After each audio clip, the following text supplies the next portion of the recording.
a day. Had everything we asked for in a V8 supercar race. Had terrific strategy. It had people picking through the field. Had different games being played, and then just to finish it off, a little bit of craziness. But at the end of the day, Will Davison showed that Ford Performance Racing have really picked up that momentum. The boys joining me at the desk, and momentum is everything in motorsport, isn't it? That's what they were searching for, and now it's come to them. And it's a result, Crompo, of hard work.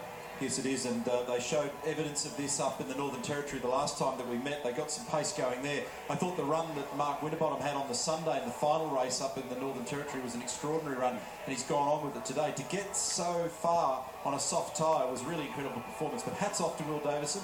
Consistency across both tyre types for Ford Performance Racing. They've certainly got momentum with them at the moment.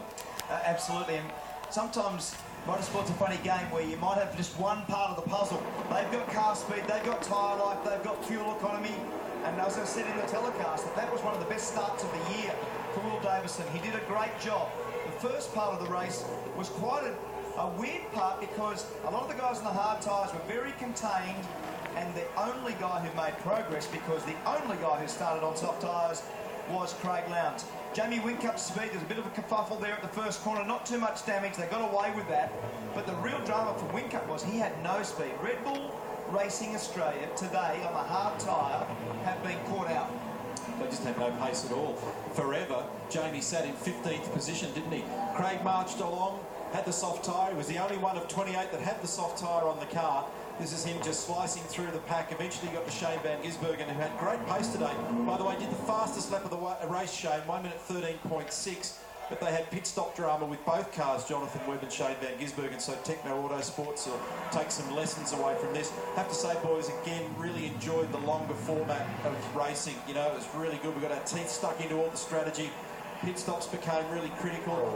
Economy was important. How your tyres worked out, very important. Here's some of the drama that we talked about for Techno.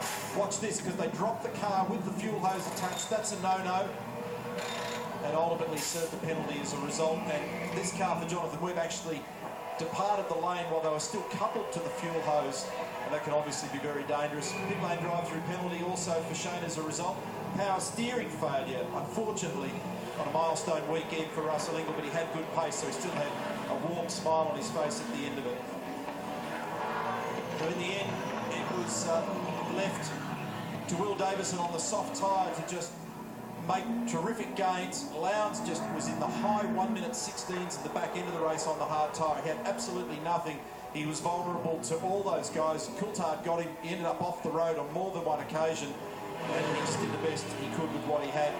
So here it is, a big win, the second for the year for Will Davison. And this was the only blemish, and it was actually quite a decent blemish because he whacked that concrete wall with a fair bit of might, and I suspect that that'll be a fair bit of damage when we go down and look at that car later. No doubt, and a great fight back for 54 points. So against the series leader,